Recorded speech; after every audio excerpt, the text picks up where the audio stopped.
eternal life. I don't know why there is so much confusion about eternal life.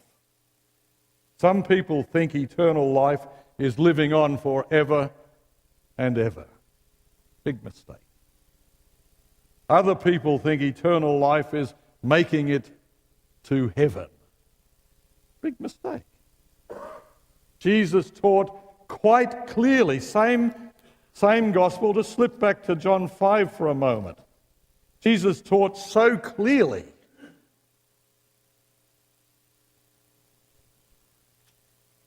John 5 and verse 24. He taught this over and over again. Truly, truly, I say to you, he who hears my word and believes him who sent me. Now, what form of the verb to be follows next? Does it say, might have if he's good enough? Will have when Jesus comes? It's a past perfect tense.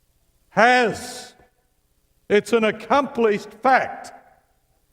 That person already has what? Eternal life. It's not a future reward. Eternal life is a present reality.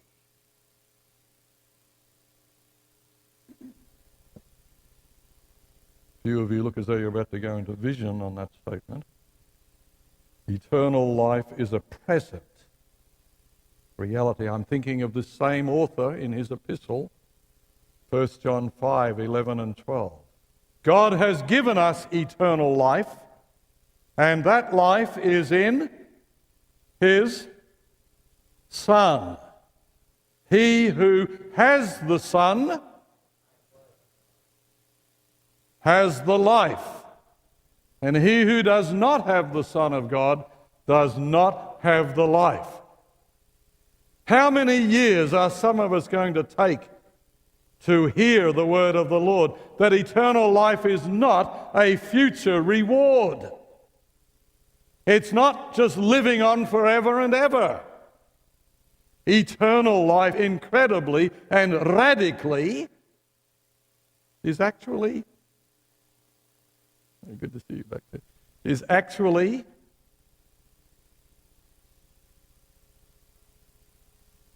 a person. Eternal life is a person whose name happens to be Jesus. God has given us eternal life, and that life is in his Son.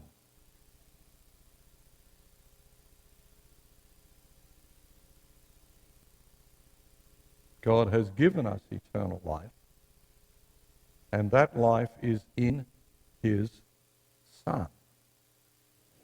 It's not some box that God has in store for me waiting to open when Jesus comes or when I get to heaven. Jesus is the only being in human flesh who ever lived a quality of life that is capable of enduring eternally. Let that sink in this morning. I'm going to repeat that. Jesus is the only person in human flesh who ever lived a life that is capable of enduring eternally. Because anything connected with sin is self-destructive. You know what quality of Jesus' life is everlasting? Sin is destructive. We would have self-destructed long ago if God had not intervened in the affairs of this planet. Sin is a very destructive element. By the way, that's why God is not planning to take the seed of sin back into his kingdom again. You do believe that, don't you? Does that have serious ramifications for us today? I hope you know that God is in the process of trying to develop a people who will give him the privilege of cleansing them from sin. He hasn't had a generation yet, and I'm not talking about perfection here. I'm talking about a people who are no longer slaves to sin, but slaves to righteousness through the indwelling Christ. That's why I've written 2 books on this subject. I'm so concerned about the number of people I keep meeting and say, oh yeah, but this is the way I'm going to be right till the end. As though somehow God can take me with the seed of sin still active within me back into his kingdom and plunge this world into another 6,000 years of misery. Do you honestly believe that's what God is planning to do? Well, it's time to rethink the magnificent Adventist doctrine of the cleansing of the sanctuary, because it's not just a development in heaven. The sanctuary is also a term for the people of God. It's the cleansing of a people on this earth. I'll be dealing with it in the series on Revelation. I'm putting lots of seeds out about that, aren't I? This is incredible. This is incredible. Jesus was in the business of offering life to people, eternal life.